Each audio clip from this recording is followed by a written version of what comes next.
Hi everyone, I'm Taylor Hudak with Activism Munich, and we are wrapping up the second week of Julian Assange's extradition hearings. Joining me now is WikiLeaks Editor-in-Chief Kristinn Hrafnsson. Kristinn, I want to thank you for joining me. Now, we have had a number of defense witnesses take the stand. What is a common theme that we are seeing in this extradition hearing so far, and do you think that the defense is putting up a very good case?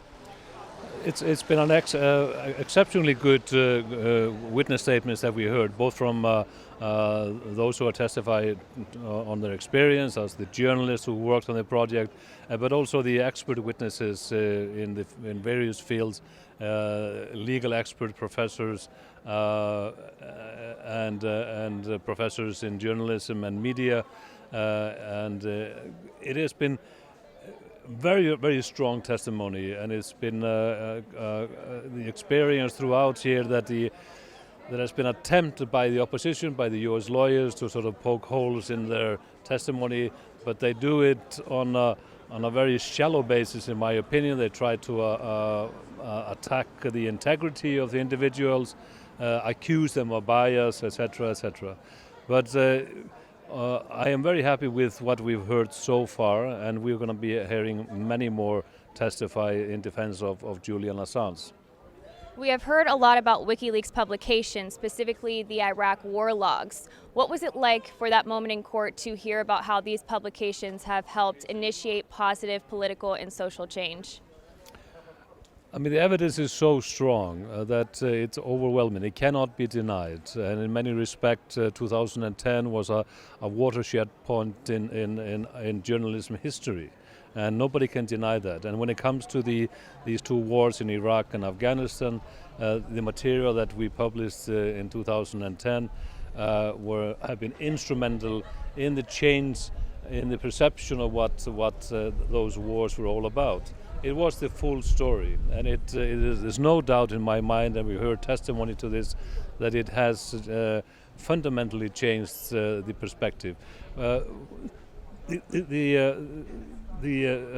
example, just the helicopter attack video, we've heard Nikki Haker, respected, renowned journalist from New Zealand who has worked on the WikiLeaks projects.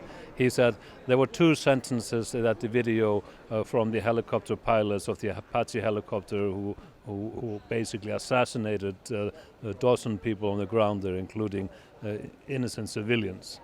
It was when they were observing the carnage on the ground, and one on the crew of the helicopter said, "Look at all these dead bastards," and the reply came back, "Nice." Just these two sentences was the equivalent of the black man who died in the States, where he was uttering, "I can't breathe, I can't breathe." It changed fundamentally how we looked at the Iraq War. Just this one video, an extremely important item in the whole exposure of the horrors of the war. But then, of course, there was the almost 400,000 field reports from Iraq that were published, and almost 90,000 from Afghanistan. So it's tremendously important publications for exposing the true nature and the horror of the war. Now, we also heard earlier today about how Jennifer Robinson was present in the Ecuadorian embassy in London while Julian Assange was staying there, and this was specifically during the meeting where former U.S. Congressperson Dana Rohrabacher visited Assange, and he claimed that he was visiting him on behalf of President Trump to issue Assange a pardon for providing information on the source of the DNC emails. That is a very strong piece of evidence to suggest that this is a political case, and therefore extradition should not be granted based on that fact alone. Yes, it's a very strong testimony to that. You are totally correct. When you take all together all the elements to support the politicization of this case and how it is being politically motivated, there should be no doubt in anybody's mind that this should be thrown out here. There is no possibility of extraditing Julian on the basis of a political crime. That is basically the text of the extradition treaty between the two countries. So this meeting and the account of Jennifer Robinson of this meeting was very important to get into the records and add to the full story. We have in that same year we have the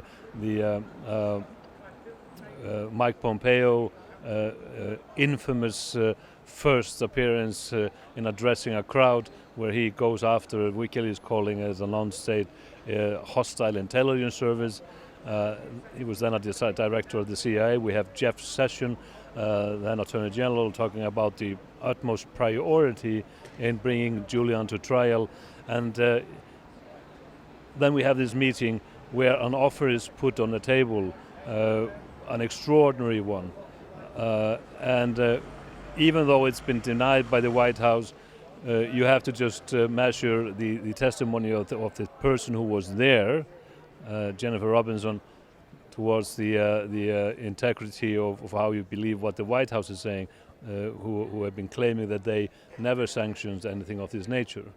But Rohrabacher did claim that he was there on behalf of Donald Trump, with his knowledge and approval, making this offer, which is extraordinary. When that was denied, an offer to basically reveal a source, which no journalist, of course, can do, we saw a toughening of the stance and a chain of events that leads to our day here in court, basically. Now, the U.S. Espionage Act of 1917 is being used broadly to criminalize standard journalistic activity. Can you speak about the broader implications of this case and how journalism is going to be impacted if Assange is extradited, tried, and convicted? It's actually extraordinary. It was very revealing to hear the testimony of the lawyer Schenkman today and yesterday, who is an expert on the Extradition Act. On the Espionage Act of 1917, to understand that we are going back to that era, which is probably the most repressive era in the U.S. history, going back more than 100 years to World War I, and hear how this act was used as a pretext to go after dissidents and those who opposed the participation of the United States in World War I. However, then this toxic weapon against free speech and dissidents lay dormant for decades and decades. It was only in the early 70s that the U.S. government tried to sort of go back to its archive of weapons against free speech and tried to use it against Daniel Ellsberg, and failed, of course, in that attempt. Since then, no publisher has been basically threatened with this Espionage Act. Although, if we look back over the Obama years, we of course saw and noted that the Espionage Act were being used again and again against the whistleblowers in an act which will forever haunt the memory of the Obama, in my opinion, because it was totally contrary to the platform that he fought on prior to 2008.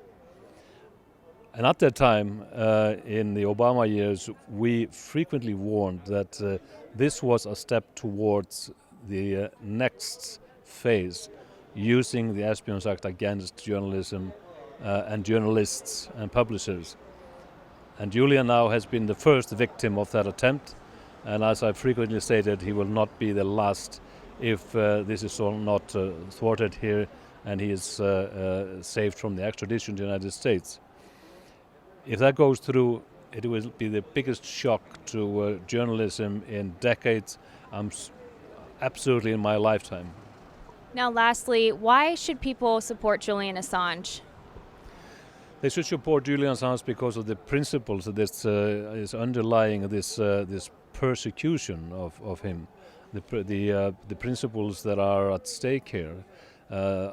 Of course, I would say they should support him on a personal level, because it's absolutely unattainable and it's disgraceful that we have a political prisoner in a Western European country sitting and rotting away in a jail here, waiting to be extradited to a country where he will end his life in a cell.